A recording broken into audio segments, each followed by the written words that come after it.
Gary Dunn Show. My name is Gary Smith, and on today's show we're going to talk with Coach Dunn about this past weekend's action at Slippery Rock, and then we're going to look all around the PSAC with scores, standings, and more, and schedules, and that's the more part of it, and then look ahead to this weekend's opponent, the Mercyhurst Lakers. And Coach, welcome today. First cold day of the year. Yeah, little frost out there this morning. Yeah, everyone. I hope everyone enjoyed checking their tires today and seeing that they were about 10 pounds lower. Had to pre-start the car this morning to get it to warm up a little bit.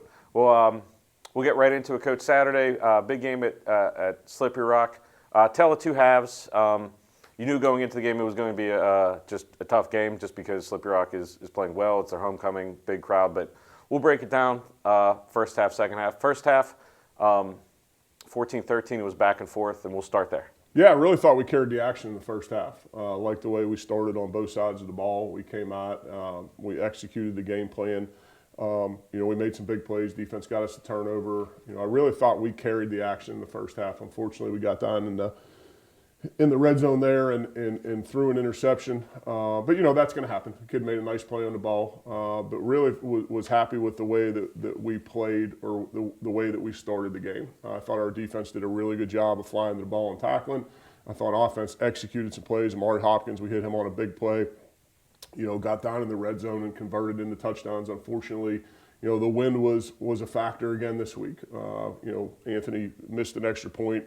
Really, really close, but that wind really took it. First half, it's 14-13. We're right where we want to be. I thought the kids played hard. Thought we, had a good plan going in, and here we go. We're in a ball game. And that's got to be one of the hardest things to do, coming out and playing a tough team at home on homecoming that evenly in the first half, because there's so much stuff away from just the X's and O's that teams have to deal with. Yeah, but at the end of the day, when you kick the ball off, you got to be ready to play. And I thought our guys were. I thought we were locked in pregame. I thought both coaching staffs did a nice job of having a plan put together. And we're in the ball game. I really thought we don't turn the ball over there. We probably go in with a lead at halftime. But our kids battled and competed. And okay, now it's 14-13 at the half. Let's go play the second half. And then the second half, third quarter was the afternoon, because Slippery Rock just didn't execute in the third quarter. And give Slippery Rock credit, but 2 weeks ago or 3 weeks ago when we played Indiana, I decided at halftime that I was going to take the win in the fourth quarter. I did the same thing this week, and looking back, maybe it wasn't as good of a decision up at Indiana. We really controlled the third quarter going into that wind. I always like to take it in the fourth, just in case it's a close ball game, and hey, you got to kick a field goal at the end of the game, then you're aided by the wind, rather than you're going to have to get inside probably the 15 with the way that wind and the weather was going. Give Slippery Rock credit. They made plays in the third quarter, and we did it. I think we could have coached better in the third quarter. I think we obviously could have played better in the third quarter. And then I think we started to press. Our guys know that that's a big game. That's a big rivalry. But still into the third quarter, we come out, we get a 3-and-out. Unfortunately, we give up a fake punt. And that was really the play to me that changed the momentum of that third quarter. Our defense came out and had a great plan at halftime, got a 3-and-out, and then we give up the fake punt. And even though they didn't convert, at the points on the fake punt, boy, did it flip the field. Now we're pinned inside the 10. Now we're going to be a little bit more conservative. Now we're inside the 10 going into the wind, which is where maybe I made the mistake. So now we're 3rd and 10 going into the wind. Unfortunately, we got a couple penalties called when we were backed up. So now against a really good defense, when you're 2nd and 20, 3rd and 15, it's hard to convert those downs, and they won the field possession battle in the third quarter. But still, hey, they get down and score. We're down. It's a one-score game. We're still in the game. Unfortunately, we got a penalty on the kickoff return, and now we're pinned inside the 10 again. And really, that was the difference. I thought after that third quarter, we played to the scoreboard a little bit, and that's what I'm going to talk to the team about today. It's only a loss if we don't grow from it and we don't learn from it. One of our sayings, play the next play. Turn the scoreboard off. Don't worry about the scoreboard. That, to us, is an outside factor that we can't control. All we can control is our effort, our assignment, our alignment on this next play. And I thought in the fourth quarter, unfortunately, we didn't live by that. So that's something we're going to have to learn and grow from. But Slippery Rock's a good team. I just wish we would have played better in the third quarter and gave ourselves an opportunity. Well, despite all that, at the end of the fourth quarter, your team did have a really good drive to kind of just end the game on some good momentum, convert on a touchdown drive, kill up some time. But it was good to see just because, in that situation could just fold it in, but they went down and scored. That's not in our DNA. I think our culture is strong. And one thing I was really pleased with the team, there was no bickering. There was no, there was some frustration on the sideline, more offensively than defensively, that we weren't executing the way we want to. And again, not making excuses, going into that win was tough. Slippery Rock's a good defense. We just, we had a go ball down the sideline that we dropped that would have changed the complexion of that game in the third quarter.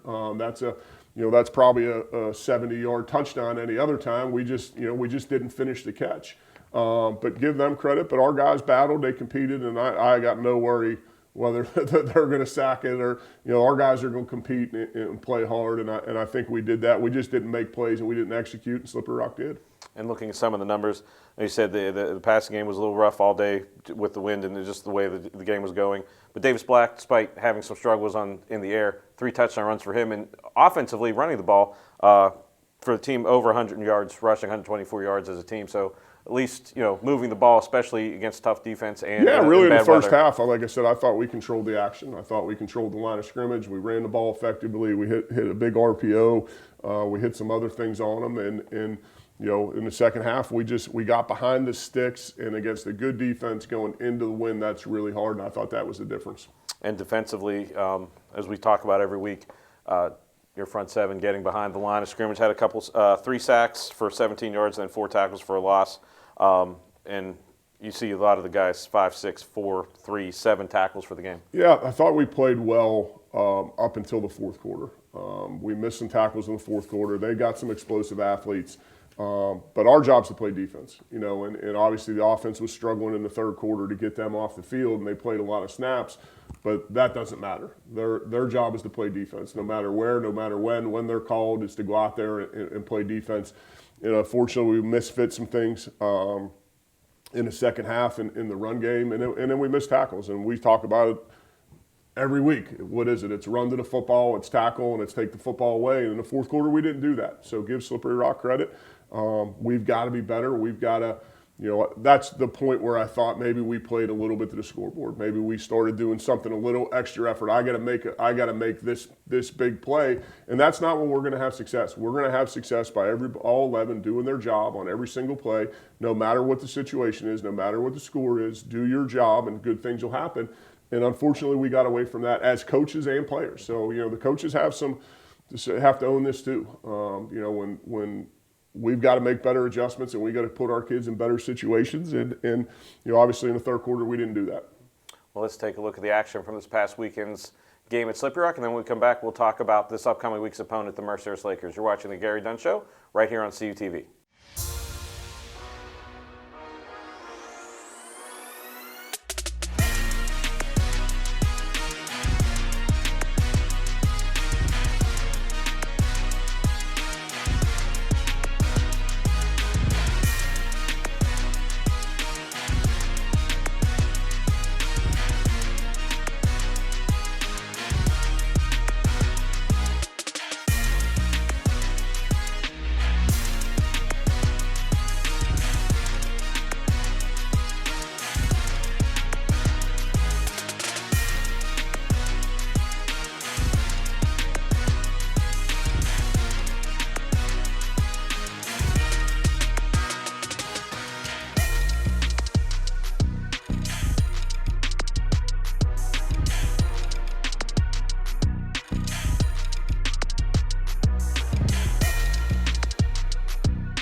A new season of Vulcan football is set to begin September 9th versus Kutztown, September 16th versus Shepherd, September 23rd at Edinboro, September 30 versus Clarion, October 7th at IUP, homecoming October 14th versus Seton Hill, October 21st at Slippery Rock, October 28th versus Mercyhurst, November 4th at Gannon, November 11th at East Stroudsburg.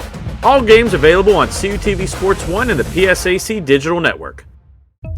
Vulcan Volleyball is back, and you can have the best seat in the house.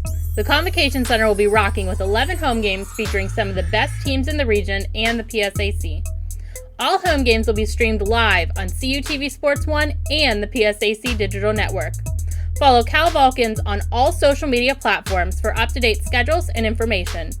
Vulcan Volleyball and you, a winning combination.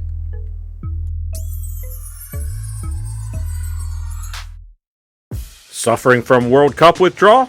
Well, Vulcan men's and women's soccer has you covered. Come up and watch the region's best soccer teams do battle in a combined 18 home games at the beautiful Phillipsburg Soccer Complex. In addition, 3 men's and 3 women's home games will be featured live on CUTV Sports 1 and the PSAC Digital Network. Follow Cal Vulcans for up-to-date information on all things Vulcan soccer. Are you a Penn West California student looking to get involved in media? You have 2 great choices, and for both, all majors are welcome. CUTV is the home for Vulcan sports. Be a part of 80-plus live games both home and on the road. We're looking for announcers, camera operators, graphic operators, and much more. There are also opportunities to develop your own shows. Go to our YouTube page, CUTV Sports 1, and see all of the content. WCAL Radio gives you the opportunity to play your music and develop your own show. Be heard locally over the air in a 40-mile radius and worldwide online. That's 91.9 FM, Power 92. SAI Media of CUTV and WCAL. Get out, join up, be seen, and be heard.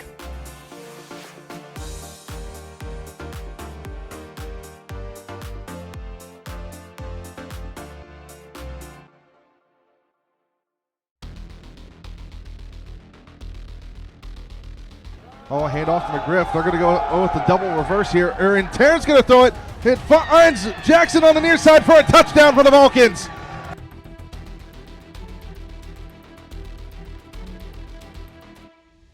A hand off to McGriff. He's going to stumble forward. We're breaking it in. Touchdown, Vulcans.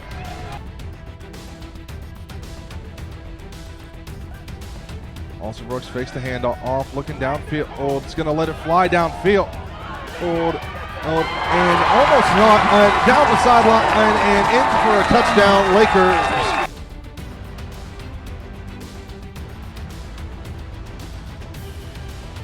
Double end around on to Jackson. Jackson on the far side. Dives, gets the pylon.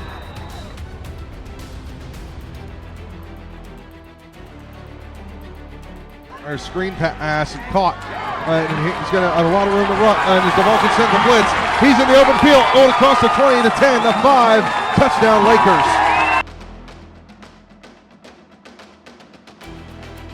And the Vulcans are going to hand it off and touchdown on Vulcan. And this time, Deontay Williams with it. Alsterbrook drops back.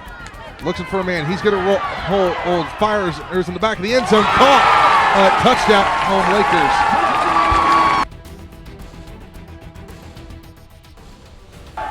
Finds a man and Tarrant into the end zone. Touchdown, Vulcans. 2 tight end set.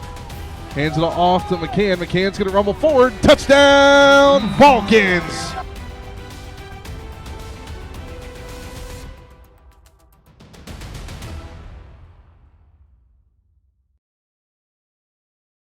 All right, and welcome back to the Gary Dunn Show for this week. And Coach, we just talked about the Slippery Rock game. And before we break down this upcoming week's opponent, the Mercyhurst Lakers, let's take a look back at everything going on in the PSAC this past week. We talked about the Cal Slippery Rock game, of course. Other scores in the West: Clarion goes to Edinboro and gets a win 34-20.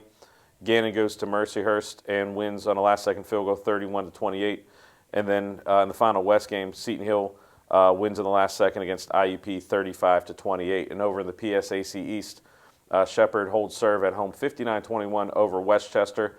Kutztown goes to Lock Haven and wins 7-3. Millersville goes to Shippensburg, and Shippensburg wins at home 13-7 in the final East game. East Stroudsburg wins at home versus Bloomsburg. And if you take a look at the PSAC standings, first in the West, Slippery Rock 5-0, and then Cowan Gannon 4-1 with 2 weeks left. So there's coming down to the wire in the West, and also in the East, same situation. Kutztown 5-0, East Stroudsburg and Shepherd, not Shippensburg. Can't read my own handwriting here. Are 4-1. So 2 weeks left, Coach. There's a lot to play for everywhere in the PSAC, in the region. And I know you're going to say 1 week at a time, and so we'll concentrate on that 1 week at a time. Yeah, we're Mercyhurst. We're all about Mercyhurst. Mercyhurst is really gotten better as the season went on. They struggled a little bit early, but you look at their scores the last 4 or 5 weeks, they're in every game. They're extremely well coached. They're battling. They're putting some points up. Their passing game has really come alive this second half of the season. They're doing some really nice things. Played Gannon, who's a really good ball club, tough to a last-second field goal a couple weeks ago against Slippery Rock. It was a back-and-forth game in the first half, and unfortunately Mercyhurst turned it over a couple times early in the third quarter. Kind of mirrored our game. Slippery Rock and Mercyhurst played them really tough until the third quarter, and then had a couple turnovers, had one on a kick return, and Slippery Rock, opportunistic, turned those into points. Played a really, really good game against Clarion a couple weeks ago. So they've gotten probably, as a coach, you really want to see your team improve as the season goes on, and I really see them. I watched a ton of film yesterday. I went back and watched their Indiana film, which is a few weeks ago. Then I watched their Slippery Rock film. Then I watched their Gannon film, and you can just see that they're getting better every week. So we've got to take care of ourselves. We've got to talk about, work on, and do the things that we talked about earlier, and we'll have a chance to have success. If we don't, then we won't. But this is a huge game for us. It's senior day for us at home, last home game of the season. So we've got to have a great week of preparation and be ready to play a really, really improving good football team. Now, for Mercyhurst, on the offensive side of the ball, are they more of a run-oriented team, pass? They try to stay balanced. They're going to run a ton of what we call mesh plays, crossing routes. They'll take some shots down the field. Their quarterback's doing a really nice job, but they're a balanced offense. They're probably having a little more success throwing the football right now. They've got a group of receivers that are all talented kids. They got a quality tailback. They got a big O-line. It's funny to watch them improve offensively over the year. I think the quarterback was new, and he's kind of found his groove and his guys and how they do things. So they're going to be a balanced offense, but I think they've had more success throwing the ball than running the ball. And on the other side of the ball, what kind of schemes do they bring on the defense? Everyone you can imagine. Very similar to our defense. They'll play an odd front. They'll play an even front. They'll play man coverage. They've got a nice little blitz package where they'll show you cover zero and bring everybody. Then they'll show you the same look and drop everybody. So really nice defense. They base out of a 3-4, but very similar to our defense. So I think our defense prepares us well against them. There are some similarities, but differences. But it's really a multiple front, multiple coverage package. So you've got to be on your details, and you've got to be able to communicate. 2 weeks ago, I didn't think we communicated great. We've got to have great communication this week and to have a chance to have success. And what's the message to the team this week? You have, you mentioned it's senior day. It seems like the last month it's been some kind of day, 3 straight homecoming games now into the era where there's going to be probably senior days the next 3 weeks. And I know it's always special for your team's, your own team's senior day, but what's the message to the team just to stay on point this week? Yeah, let's just keep improving. Let's keep getting better. We've got a lot to play for, but it all starts this week. Our guys have put themselves in a position that every game is a big game by what we did earlier in the year. So this one's no different. We got a 1-game season, 2023 schedule on the PowerPoint today. We'll say Mercyhurst, and just take care of our business. Be about our preparation. We're going to cut. We've started to cut practice back a little bit the last couple of weeks, just because it is a grind. You talk about being here for preseason camp on August 5th. What's the date today? I don't even know. I think it's like October 23rd, maybe. We talk about Groundhog Day in coaching, right? Every Monday is the same. Every Tuesday is the same. So I was talking with Jimmy Hoover after practice. I said the other day, I said, Jimmy, what month is it? And he started laughing. He said, Coach, you're not asking the date, you're asking the month. Because as a coach, you do the same thing every Sunday, every Monday, every Tuesday. So we've been at this a long time. So we've got to start cutting back a little bit and focus more on the mental aspect of it than the physical aspect. So we moved practice up today. We moved our meetings up today in an effort to get our kids off the field and down a little bit earlier. We're going to continue to cut practice back a little bit to try and keep them fresh because, injuries are starting to creep up. And it's not just us. I'm sure Mercyhurst has the same issues. And so we got to keep our guys fresh and mentally ready to go. And Coach, it is Senior Day. What's the message to the seniors? Because they've been through a lot in the past couple of years. I mean, this is one of the groups that we're going to say in the next year or two that were affected by 2020. Yeah, just keep it in perspective. It's a 60-minute football game. I would much rather, I was just talking with our athletic director before we got in here, I would much rather celebrate graduation than Senior Day. That's why we bring these guys here is to earn their degrees. That's always my favorite day is when when I'm standing in the lobby of the Convocation Center during graduation. That's what we were. Obviously your career is not over. We have, I think it's more impactful when your last game is your home game, and that's Senior Day. We've got a lot to play for, so let's keep it in perspective. I don't know if I should say this. I'm not a big fan of Senior Days, to be honest with you. I'm just an old coach that just wants to play ball. So you could ask my wife about that. Well, maybe we'll after the show. But Senior Day this Saturday, last home game at Adamson Stadium, 12 o'clock noon.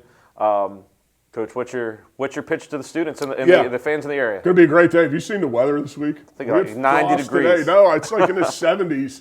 All week and 65 on Saturday. So after the last couple weeks of weather that we had, the last 3 weeks probably, it's going to be a nice day at Adamson Stadium. Come on up. Let's get the tailgate going. Let's get the grills going.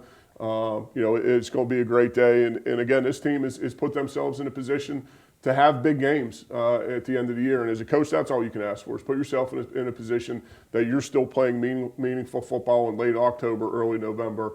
And that's where we're at right now. And there's a lot of big games going on this week in the PSAC, as we mentioned earlier. Last 2 weeks of divisional play.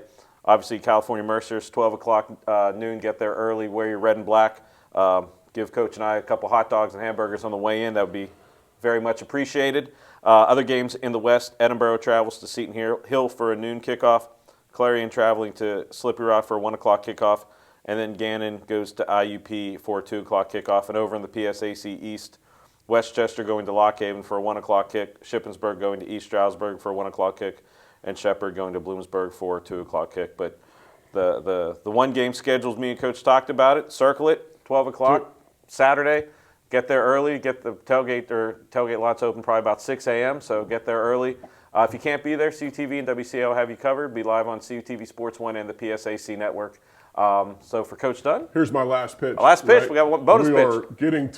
We're getting close to November, right? There's not going to be too many more outdoor activities in Western Pennsylvania that you can do, right? So Saturday's going to be a beautiful day at Adamson Stadium. Get out and you'll thank me back in January when you can't leave your house for a couple months. You'll thank me. So let's get the tailgates out, bring a friend, and let's have a great day at Adamson Stadium. I can't add any more to that. So wear your red and black, bring your friends, bring your tailgating gear, and bring your Vulcan Nation spirit. So for Coach Dunn, I'm Gary Smith. We'll see you next week on The Gary Dunn Show.